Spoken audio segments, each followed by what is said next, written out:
So, next one was strategic goals, and I'm curious, and I'm actually really curious from your take on strategic goals and their relationship with objectives.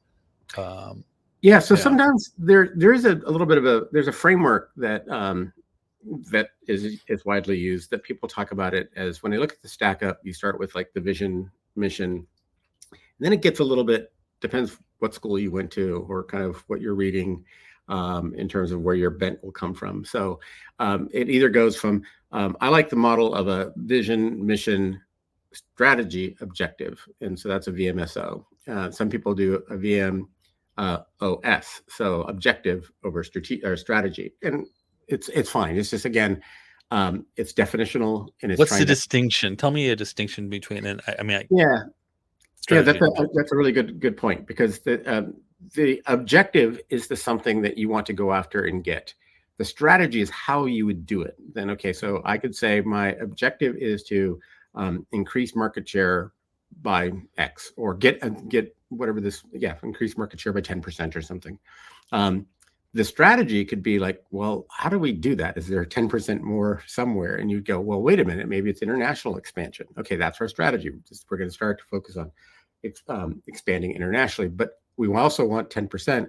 We're not going to do it by going to Denmark. We're going to need to do it by going to, other key European cities, or maybe go to the Middle East or somewhere else. But the point is, the strategy would kind of say, okay, this is how we're going to get these things done, and the objective would say it's the higher level one. So they can go either way, but they are related to one another in terms of what you're doing, and a little bit, and they definitely, those two are really, really required in terms of, like I said, the V and the M, vision, mission, they inform other things. You can do things without it, but you do need an objective and strategy. Those need to be there. Totally makes sense. So the objective would be the more specific vision that you're trying to go for. The objective is the thing that you're pointing to, that you're going to go to. That's where you're going. That's what you're going to grab. That's what you want to take. That's the thing. And you have to have that. You got to have that. You have to have that. Yeah, you can frame them. So, right. And so, in a good example of why I kind of like, it can go, you can have it as, I need a strategy in place, and then I do my objectives. Or some people will say and argue heavily, which I've had discussions with folks, nope, the objective is the thing. The strategy is how you're going to get it done. I'll just again call back to Google is a good example, where we have OKRs. And so those are objectives, key results. Yeah. And so but those objectives only last for basically one cycle. And that cycle could be a quarter. That cycle could be multi-quarters.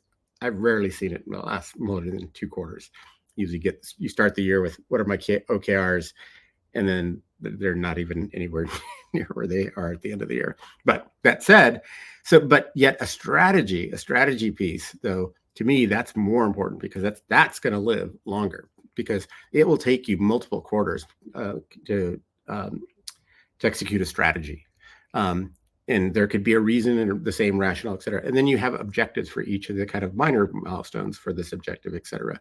So that's the only reason why I kind of can like to lean on the way that I would look at it and say it's a strategy that really is going to be the longer lasting piece. The objective could be the shorter lived piece, and achievable and done. Yeah.